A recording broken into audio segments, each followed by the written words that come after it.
Audio Jungle.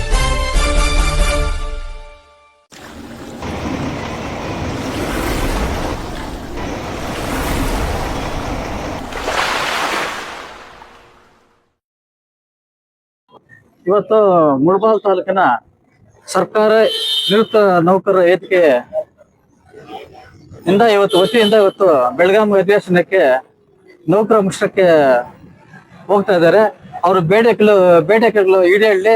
ಅದೇ ರೀತಿಯಾಗಿ ನಮ್ಮ ಜನಾರ್ದನ್ ಅವರ ಎಲ್ಲ ಟೀಮ್ ಬಂದು ನಮ್ಮ ಮುಖಂಡರು ಚರ್ಚೆ ಮಾಡಿ ಆದಿನಾಡು ಅವ್ರಿಗೆ ಈ ತರ ಹೋಗ್ತಾ ಇದ್ವಿ, ನಮ್ಗೆ ಬೋಸ್ಟ್ ವ್ಯವಸ್ಥೆ ಮಾಡ್ಕೊಂಡು ಕೇಳಿದಾಗ ನಮ್ಮ ಆದಿನಾಡು ಅವರು ಪಾಪ ಹಿಂದೆ ಮುಂದೆ ನೋಡದೆ ಆಯ್ತು ನಮ್ಮ ಸರ್ಕಾರ ನಿಮ್ಗೆ ಇರತ್ತೆ ಅಂತೇಳಿ ಉಚಿತ ಬಸ್ ಕೊಟ್ಟಿದ್ದಾರೆ. ಅವ್ರಿಗೆ ನಿಮ್ಮ ಮುಂದಿನ ದಿನಗಳಲ್ಲಿ ನಿಮ್ ಸಹಕಾರ ಇರ್ಬೇಕಂತೇಳಿ ನಿಮ್ಮಲ್ಲಿ ನಾನು ಮನವಿ ಮಾಡ್ತಾ ನಾನು ಎರಡು ಮಾತು ಹೇಳಿ ನಿಮ್ಗೆ ವಂದಿಸ್ತಾ ಇದ್ದೀನಿ. ಇವತ್ತು ನಮ್ಮ ಮುಳಬಾಗಿಲು ತಾಲೂಕಿನ ನಿವೃತ್ತ ನೌಕರರು ಎಲ್ಲ ನಮ್ಮ ಗುರುಗಳು ಹಿರಿಯರು ಎಲ್ಲ ದೊಡ್ಡವರು ಅವರೇ ಆದಂತ ಒಂದು ಸರ್ಕಾರದಲ್ಲಿ ಅವ್ರಿಗೆ ಸಿಗತ್ತ ಸವಲತ್ತುಗಳಿಗಾಗಿ ಅವರು ಸರಿಯಾದ ಸಮಯವನ್ನು ಆಯ್ಕೆ ಮಾಡ್ಕೊಂಡಿದ್ದಾರೆ.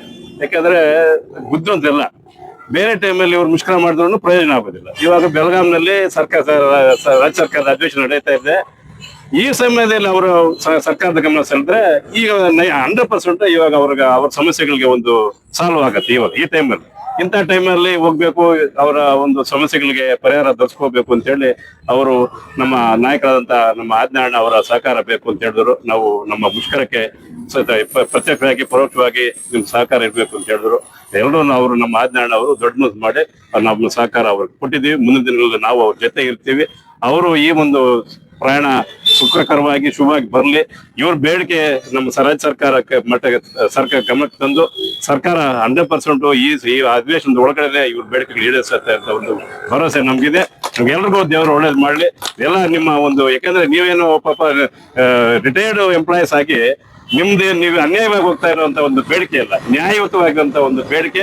ಆ ಬೇಡಿಕೆಯನ್ನು ಈಡೇರಿಸುವಂತ ಜವಾಬ್ದಾರಿ ಸರ್ಕಾರಕ್ಕಿದೆ ಅಂತ ಈ ಸಮಯದಲ್ಲಿ ಹೇಳಲಿಕ್ಕೆ ಭಾವಿಸ್ತೀನಿ. ಎಲ್ರಿಗೂ ಒಳ್ಳೇದಾಗ್ಲಿ, ಕ್ಷೇಮವಾಗಿ ಲಾಭವಾಗಿ ಬರ್ಲಿ ಅಂತ ಈ ಸಮಯದಲ್ಲಿ ಶುಭ ಹಾರೈಸ್ತೀನಿ. ಮುಳಬಾಗಿಲು ತಾಲೂಕಿನ ನಿವೃತ್ತ ನೌಕರರಾದಂತಹ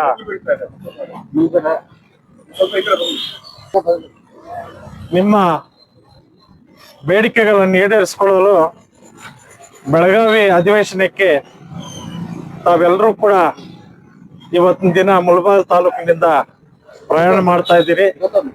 ನಿಮ್ಮ ಬೇಡಿಕೆಗಳನ್ನು ಸರ್ಕಾರದ ಗಮನವನ್ನು ಸೆಳೆಯಲು ಮತ್ತೆ ಇದು ಸೂಕ್ತವಾದ ಸಮಯ. ಯಾಕಂತಂದ್ರೆ ಎಲ್ಲ ಮಂತ್ರಿಗಳು ಅಲ್ಲೇ ಸಿಗ್ತಾರೆ.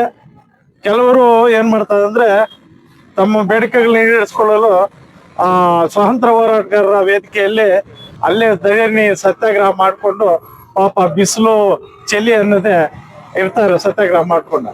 ಆದ್ರೆ ಇದು ಅಂತಹ ಸಮಯ ಅಲ್ಲ. ಇವತ್ತಿನ ದಿನ ನೀವು ಹೋಗತಕ್ಕಂತ ವಿಷಯ ಬಹಳ ಸೂಕ್ಷ್ಮವಾಗಿರ್ತದೆ. ನೀವು ಹೋಗಿ ನಿಮ್ಮ ಸಮಸ್ಯೆಗಳನ್ನು ನಿಮ್ಮ ಬೇಡಿಕೆಗಳನ್ನು ಈಡೇರಿಸ್ಕೊಂಡು ಬರಲಿ ಅಂತ ಹೇಳ್ಬಿಟ್ಟು ತಮ್ಗೆಲ್ರಿಗೂ ಕೂಡ ಶುಭ ಹಾರೈಸ್ತೇನೆ.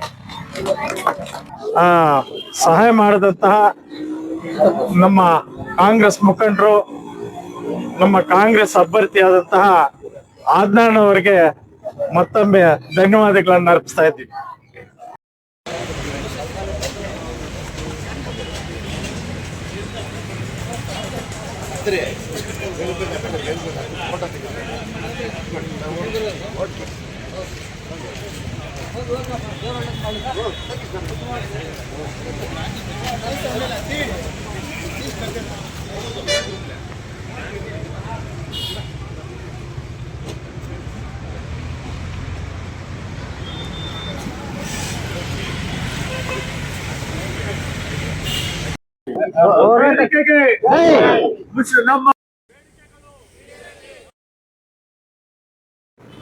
ಆದಿನಾಡು ಅವ್ರಿಗೆ